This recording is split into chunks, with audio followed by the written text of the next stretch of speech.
नमस्कार, news lab के खास कार्यक्रम में आपका स्वागत है। मैं हूं देवेंद्र कुशवाहा। आज इस कार्यक्रम में हम बात कर रहे हैं लागू हुए नए आपराधिक कानून को लेकर।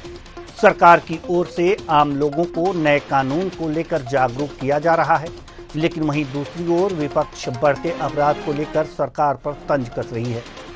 क्या है पूरा मामला, जानेंगे, फिर चर्चा भी करेंगे। जैसा कि आप जानते हैं कि 1 जुलाई से देश भर में नया आपराधिक कानून लागू हो गया है। दरअसल 3 मुख्य आपराधिक कानून, जिसमें आईपीसी 1860 की जगह पर भारतीय न्याय संहिता 2023, भारतीय साक्ष्य अधिनियम 1872 की जगह भारतीय साक्ष्य अधिनियम 2023 और दंड प्रक्रिया संहिता सीआरपीसी 1973 की जगह पर भारतीय नागरिक सुरक्षा संहिता 2023 लागू हो गए हैं। एक नजर डालते हैं नए कानून की प्रमुख प्रावधानों पर। तो छत्तीसगढ़ के कैबिनेट मंत्री टंकराम वर्मा का कहना है कि यह नए भारत का नया कानून है, जो दंड को न्याय की ओर से ले जाएगा। लोगों को जल्द न्याय मिलेगा। सुनिए टंकराम वर्मा कैबिनेट मंत्री ने क्या कुछ कहा। 1860 अंग्रेज जमाने के जो कानून बने थे, आज के आवश्यकता अनुसार आज के माहौल में इन कानूनों में संशोधन किए गए हैं और जो आईपीसी सीआरपीसी की इसमें बहुत बड़ा बदलाव किया गया है और ये देश के लिए, प्रदेश के लिए और सबके लिए हितकर है। सभी को त्वरित न्याय मिलेगा, उनको इंसाफ मिलेगा।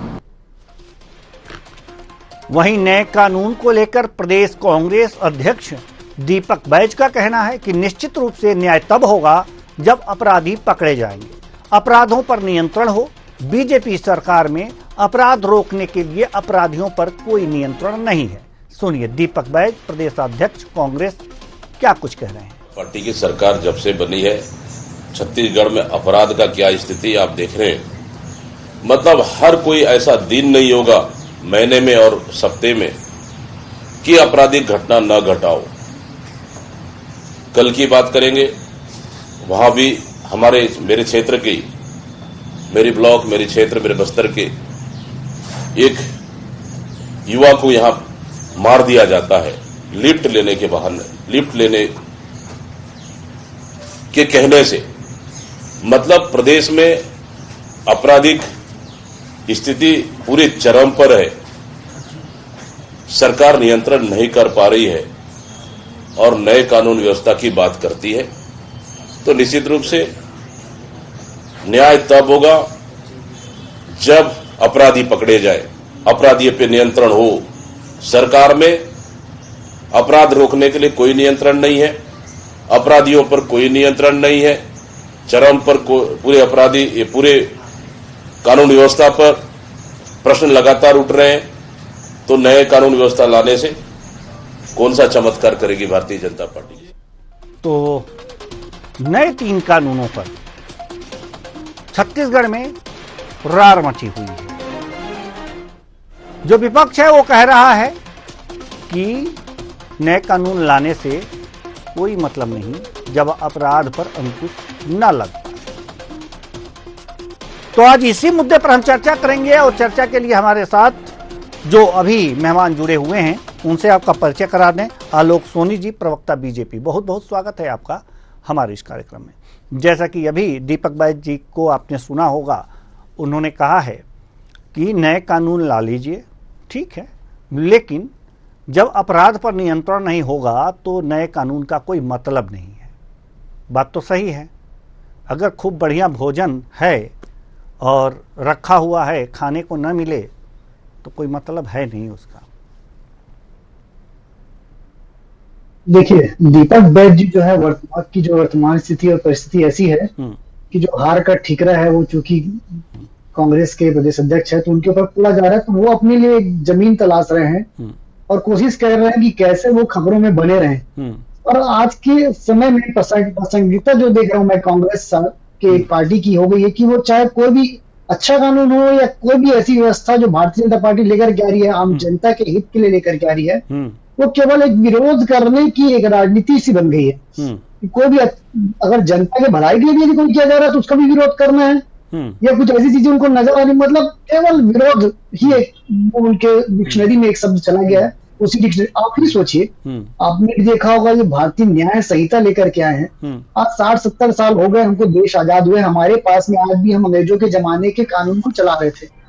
देश और दुनिया कितनी बदल चुकी है, आज अपराध के तरीके भी बदलते जा रहे हैं, अपराधी भी आज शातिर होते जा रहे हैं, और नई टेक्नोलॉजी से लेकर के और बहुत सारी ऐसी व्यवस्था का मतलब माखौल उड़ा रहे हैं जिस व्यवस्था को पूरी तरह से बदलने की रिक्वायरमेंट थी।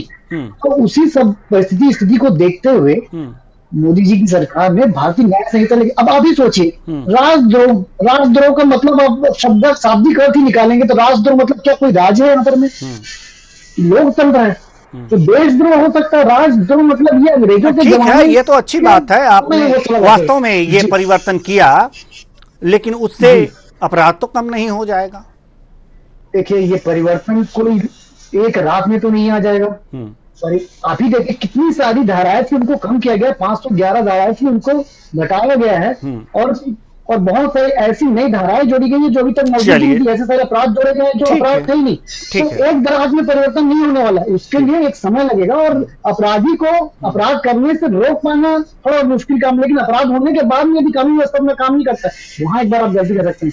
अपराधी पकड़े जा रहे हैं तो भी कांग्रेस पार्टी के पेट में दर्द होता है कि इनको पकड़ा गया, हमारी पार्टी का भी पकड़ा गया। चलिए, हमारे साथ दो मेहमान और जुड़ चुके हैं, श्रुति शुक्ला जी प्रवक्ता कांग्रेस और नागेंद्र वर्मा जी वरिष्ठ पत्रकार। दोनों मेहमानों का बहुत बहुत स्वागत है, और आलोक सोनी जी का तो पहले ही स्वागत करके चर्चा कर चुके हैं हम, लेकिन फिर भी अभी कुछ कहना ही चाहते हैं तो पहले आप अपनी बात रख लीजिए, उसके बाद फिर अपने दोनों मेहमानों के पास चलेंगे। जी, मेरा वही कहना था कि देखिए, इतने समय से वो पुराना कानून चला आ रहा था, उसी कानून में परिवर्तन करने के लिए और नई टेक्नोलॉजी का समावेश करने के लिए कानून के अंतर्गत कैसे हम नई टेक्नोलॉजी का ज्यादा से ज्यादा इस्तेमाल, आपने देखा होगा आज 7 साल से ऊपर का यदि कोई अपराध है तो उसमें फॉरेंसिक की रिक्वायरमेंट मांगी गई है, ताकि उसको अपराध को ऐसे साक्ष्य के सामने प्रस्तुत किया जा सके कि अपराधी को दंड दे करके जिसके खिलाफ अपराध हुआ है उसे न्याय मिल सके। पहले दंड संहिता का था, उसे न्याय संहिता के आगे।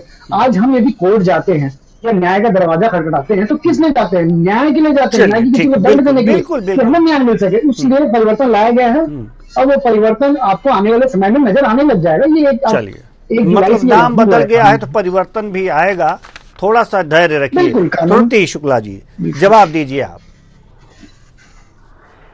जी, सबसे पहले तो आप सभी को मेरा सादर जय जोहार। और मैं निश्चित ही देवेंद्र जी, हमारे भाई आलोक जी की बात सुन रही थी, बहुत अच्छे से मैंने उनकी बातों को गौर किया है, और आपने सही कहा कि कहीं ना कहीं मुझे भी ये लगता है कि भारतीय जनता पार्टी को ये लगता है कि नाम बदल देने से शायद जो है हमारे देश की और प्रदेश की कानून व्यवस्था में कोई सुधार या बदलाव आए। अब देखते हैं आगे क्या होता है, लेकिन मैं आपको बताना चाहूंगी कि भारतीय जनता पार्टी जिस भारतीय न्याय संहिता के तहत ये 3 कानून लाए हैं, और ये जो बोलते हैं कि हम कानून में बदलाव करके जो है मतलब जिस प्रकार से अपराधी अब नए टेक्नोलॉजी का इस्तेमाल करके अपराध करते हैं, क्राइम करते हैं, साइबर क्राइम करते हैं नई टेक्नोलॉजी का इस्तेमाल करके, तो हम भी उस टेक्नोलॉजी का इस्तेमाल करके उनको मतलब उस टेक्नोलॉजी का यूज उनको पकड़ने में करेंगे, अपराध को रोकने में करेंगे। ठीक है, लेकिन मैं मतलब हमारे भाई आलोक जी से बताना चाहूंगी और ये पूछना भी चाहूंगी कि कांग्रेस में जो है सूचना प्रौद्योगिकी जो है उसकी जो शुरुआत है वो कांग्रेस पार्टी में पूर्व प्रधानमंत्री स्वर्गीय राजीव गांधी जी ने की थी। उस समय भी भारतीय जनता पार्टी ने इस सूचना प्रौद्योगिकी का जो है विरोध भारतीय जनता पार्टी ने खुलकर किया था, ये हम सब जानते हैं। और ठीक है, लेकिन आज भारतीय जनता पार्टी के लोगों को समझ आ गया है, वो सूचना प्रौद्योगिकी का यूज करके और कानून व्यवस्था को सुधारना चाह रहे हैं, ये बहुत अच्छी बात है। लेकिन आप बताइए देवेंद्र जी कि देखिए किस तरह से जिस तरीके से सदन में ये जो 3 कानून पास होने की बात हो रही है, अब आप बताइए कि सदन में ही मतलब किस प्रकार की का माहौल जो है सदन में बना हुआ एक आपराधिक माहौल कि आप देखेंगे कि छत्तीसगढ़ से जो राज्यसभा सांसद है माननीय फूलोदेवी नेताम जी, मतलब सदन में इस प्रकार से मतलब गर्मा गर्मी का माहौल था, बहस छिड़ी हुई थी कि मतलब वो शुगर बीपी की पेशेंट है और मतलब उनको मतलब इतना वो हाइपर हो गई थी कि उन्हें चक्कर आ गया था, वो बेहोश हो गई थी, और इस सिचुएशन में उनको तुरंत अस्पताल ले जाया गया इमरजेंसी में, और इस सिचुएशन में कुछ भी हो सकता था, क्षण भर में कुछ भी हो सकता है। तो जिस सदन में इस प्रकार की कानून व्यवस्था की बात की जा रही है, उस सदन में ही इस प्रकार से आपराधिक माहौल जो है आज भारतीय जनता पार्टी के नेतृत्व में जो है बना हुआ है। तो मैं हमारे भाई आलोक सोनी जी से कहना चाहूंगी कि देश प्रदेश की बात तो आप बाद में करें, पहले नरेंद्र मोदी जी के नेतृत्व में जो सदन है, जो संसद है, पहले वहां के जो हालात में सुधार हो, वहां का जो माहौल है ये हमारे सांसदों के लिए सुरक्षित और पॉजिटिव हो, तब ये आगे की बात करें। चलिए ठीक है। नागेंद्र वर्मा जी वरिष्ठ पत्रकार हमारे साथ मौजूद हैं। नागेंद्र वर्मा जी, हम आपके पास आना चाहेंगे। सवाल ये है कि 3 नए कानून आए। सबसे पहले तो हम आपसे 3 नए कानूनों के बारे में और इसकी उपयोगिता के बारे में संक्षेप में जानना चाहेंगे, हमारे दर्शकों को बताएं। देखिए, एक लंबे समय से कानून में सुधार की बात थी या इसकी जो जटिलताएं थी, इसको लेके ये संशोधन आया है। इसमें सीधे शब्दों में अगर हम कहें तो सिर्फ नाम नहीं बदला गया है, इसमें पूरी प्रक्रिया बदल दी जा रही है। जैसे कि साक्ष्य अधिनियम है, इसमें साक्ष्य पे जोर दिया जाएगा। उसमें जो अभी तक के जो इस्तेमाल होते थे तो कई चीजों को नहीं माना जाता था कि टेलीफोन कॉल या वीडियो रिकॉर्डिंग, सीसीटीवी फुटेज, इन सब चीजों के तथ्यों को, कुछ चीजों में हार्ड कॉपी चलती थी, लेकिन कुछ चीजों में किसी चीज की मान्यता थी तो हार्ड कॉपी में ही चाहिए। अगर सॉफ्ट कॉपी आपने अवेलेबल करा दी तो वो मान्य नहीं होती थी। तो इन सब चीजों को बदला गया। दूसरे तरफ बहुत सारी धाराओं में अनेक सी विसंगतियां थी, उनको दूर करने का प्रयास किया गया। अब जैसे कि अभी बीजेपी के प्रवक्ता बता रहे थे कि हम जब गुलाम थे तो हमारा शासन जो था वो ब्रिटिश राजतंत्र के अधीन था, तो उनके खिलाफ अगर आपने बात करी तो आप राजद्रोह के आरोपी होते थे।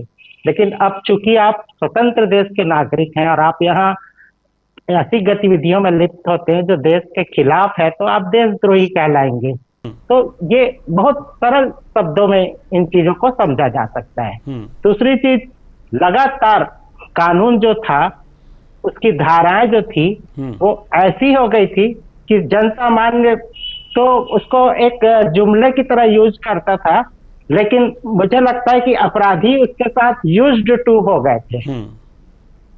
वो वकीलों से ज्यादा उन कानूनों को समझने लग गए थे, उन धाराओं की विवेचना वो ज्यादा बेहतर तरीके से करते थे। और कई जगहों में तो हम देखते थे कि वो पैरवी भी अपनी वकील से बेहतर करने लग गए थे। तो कुछ चीजें इतनी परेशान कर रही थी कि कानून में ऐसा लगता था कि वो खेल रहे हैं अपने उन सब चीजों से। अब ये सारी चीजें जो है स्पष्ट हो गई हैं। धाराएं जो है इनमें प्रावधान जो है, कुछ अपराधों में जिसमें बहुत छोटे दंड होते थे लेकिन वो घटनाएं बड़ी संगीन रहती थी, समाज में बड़ी ऐसी गतिविधियां थी और उसमें वो बच निकलते थे। अब उसमें कठोर दंड के प्रावधान से अब उनके मनोबल को अपराधियों के तोड़ दिया जाएगा। तो कहीं ना कहीं ये जनहित में बहुत अच्छा है। दूसरी चीज, आपने एक आम जनता को समझने की जरूरत है कि पहले पुलिस के पास FIR दर्ज करने के लिए बहुत सारी बंदिशें थी कि आपको उस क्षेत्र में के थाने में जाना पड़ता था, आपको एक सिस्टम में काम करना होता था। लेकिन अब वो बाध्यता खत्म हो गई है। आप कहीं से भी किसी भी निकटतम थाने में अपनी FIR दर्ज कर सकते हैं और सारी चीजें डिजिटल होने से अब उसमें ये दिक्कत नहीं रहेगी कि आपकी FIR बदल दी गई है, उसे फाड़ के फेंक दिया गया है या वो किसी भी तरीके से उसमें बदलाव या तोड़-फोड़ की संभावना उसमें नहीं है। उसमें किसी भी किस्म का कपट नहीं किया जा सकता, बाद में उसे हेरफेर नहीं किया जा सकता। तो कुल मिलाकर के सुधार की प्रक्रियाएं चल रही हैं और वास्तव में जैसा कि आलोक सोनी जी ने कहा है, ये सुधार की प्रक्रिया है।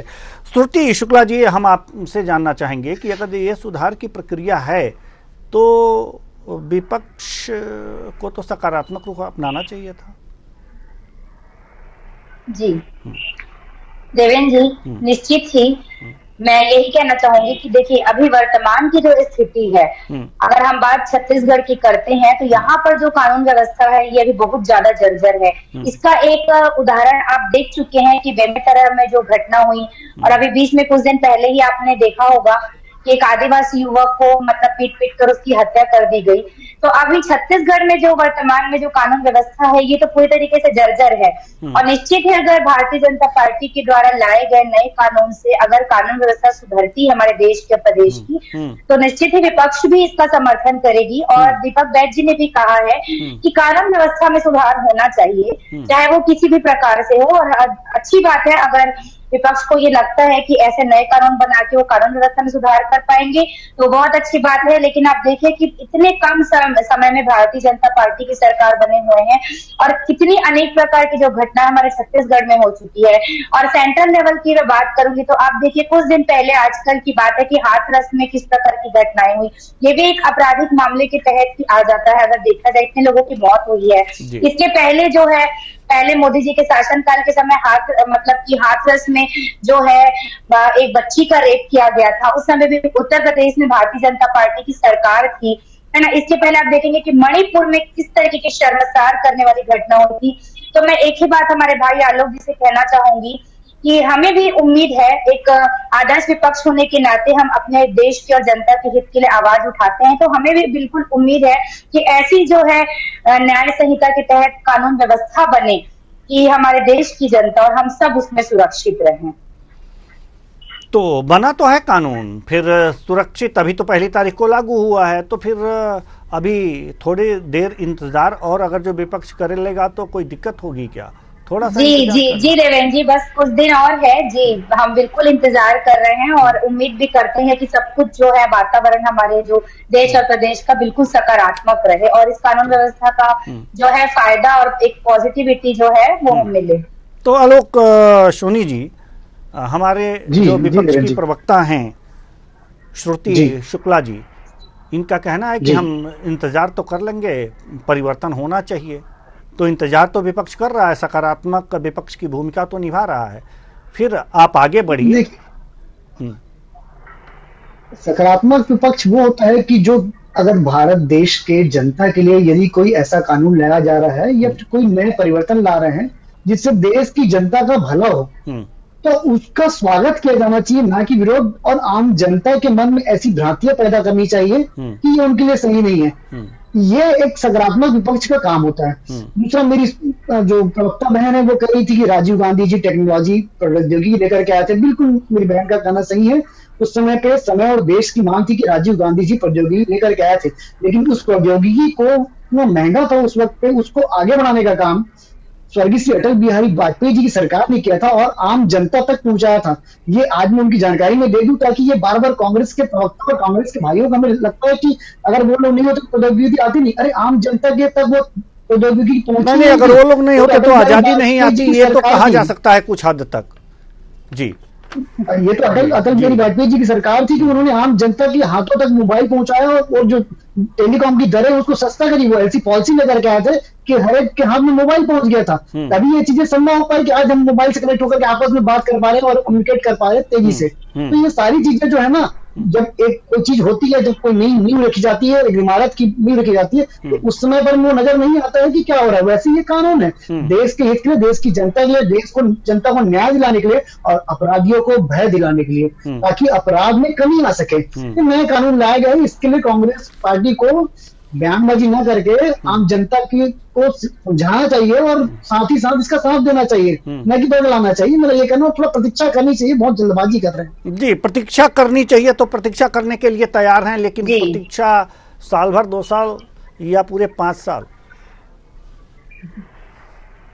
देखिए, कोई भी व्यवस्था है वो व्यवस्था एक दिन में नहीं बदलती है, व्यवस्था बदलने में समय लगता है। देखिए राजीव गांधी जी का प्रौद्योगिकी हम एक दिन कह रहे हैं, हम तो 1 साल 2 साल या 5 साल की बात कर रहे हैं। कुछ तो कमी होनी चाहिए। तो कब तक श्रुति शुक्ला जी इंतजार करेंगे कि कुछ आपराधिक घटनाओं में कमी आएगी? बता दीजिए फिर। देखिए, आपराधिक घटनाओं में कमी तब आता है जब अपराधियों में कानून का भय हो। और दूसरी चीज, परिवर्तन तो कर दिया है आपने, भय के लिए ही तो किया है। बिल्कुल बिल्कुल आएगा, तो समय रहते वो चीजें नजर आएगी। एक और चीज करना चाहूंगा, अपराध हो गया कि तारीख कैसे बता सकते। और एक बात बताना चाहूंगा, यदि अपराध हो गया उसके बाद यदि कानून व्यवस्था अपराधियों को पकड़ने में नाकाम हो रही है, तो वहां पर मैं आप शासन की जो नाकामी कह सकते हैं। लेकिन अगर कानून व्यवस्था अपना काम कर रहा है और अपराध होने के बाद में अपराधियों को यदि पकड़ रहा है, इसका मतलब कानून व्यवस्था जो अपना काम कर नहीं, रहा है, अपराध कम होना चाहिए, बढ़ेगी। अपराध हो जाए और कानून व्यवस्था उसको कानून व्यवस्था, देखिए अपराध होना एक अलग चीज है और अपराध कम होना, अपराध होने के बाद कार्रवाई तत्काल होना यह भी अलग चीज है। हालांकि ये प्रशासन की तत्परता देखी जाएगी, ये देखी जाएगी, लेकिन अपराध कम होना एक अच्छे समाज का सूचक भी होता है, एक अच्छे शासन का सूचक भी होता है। इस तरह से अपराध हुए और कार्रवाई हुई, अब हत्या हो जाएगी तो पुलिस तो जाएगी ही और पकड़ना तो है ही है हत्यारे को।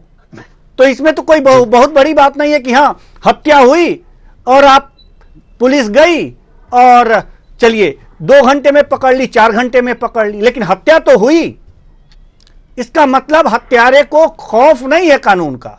तो जैसे आपने कहा कि कानून का खौफ होना चाहिए तब कम होगा, बिल्कुल, और समाज शिक्षित होना चाहिए तब अपराध कम होगा, और समाज में एक तरह से संपन्नता भी रहे ना, तब अपराध कम होंगे।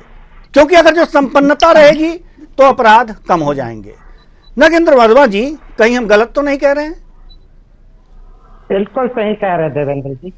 जब समाज में बदलाव आता है, शिक्षा आती है, लोगों का जीवन स्तर सुधरता है, तो स्वाभाविक रूप से अपराध की मनोवृत्ति कम होती चली जाती है।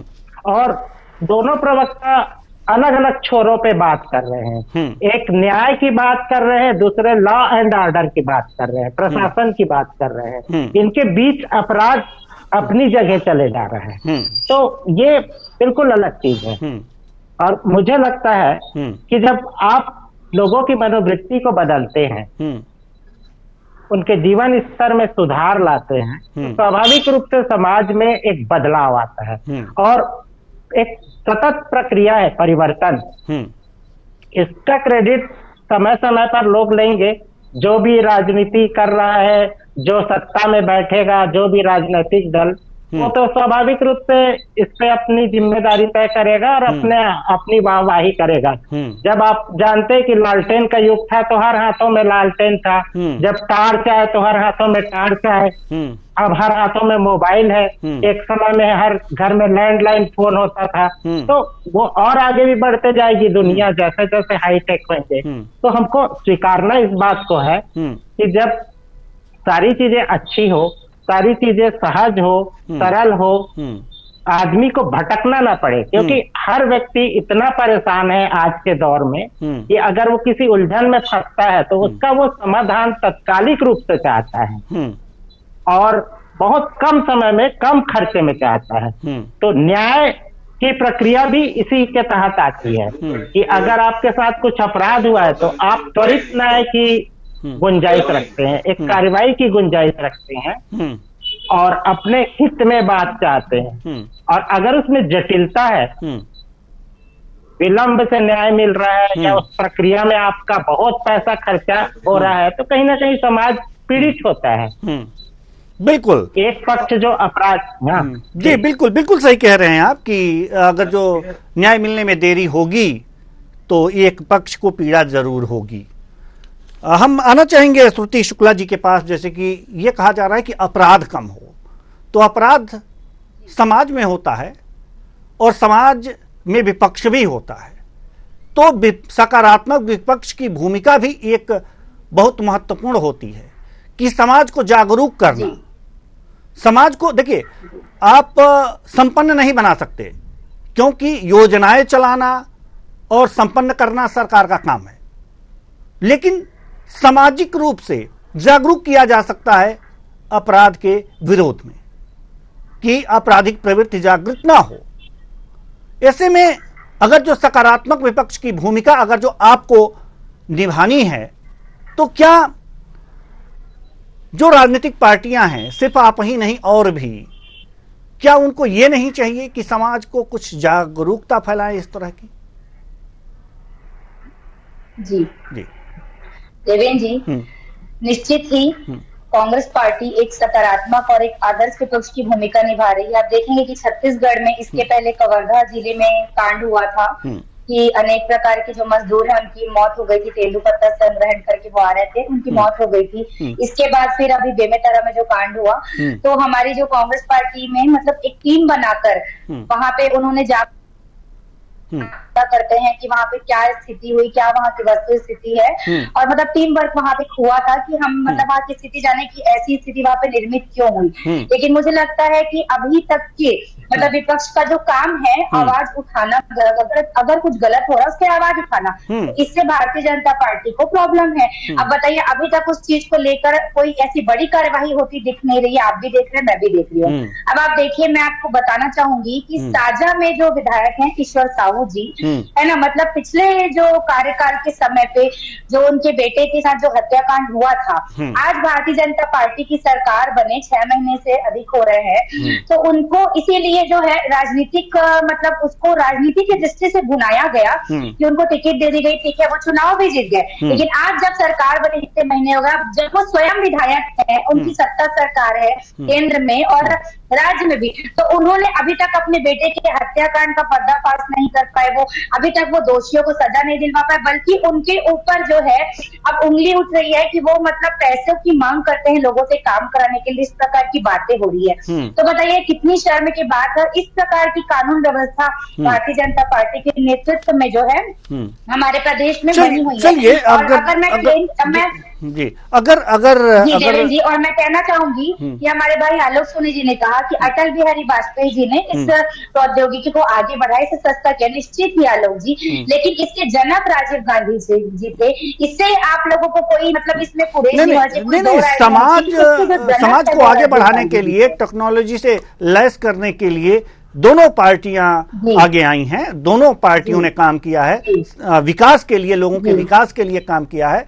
इसमें कांग्रेस की भूमिका को भुलाया नहीं जा सकता, और बीजेपी जब से सत्ता में आई है तो इसमें तेजी लाने में इसकी भूमिका को नहीं भुलाया जा सकता। लेकिन सवाल अपराधों पर नियंत्रण का है।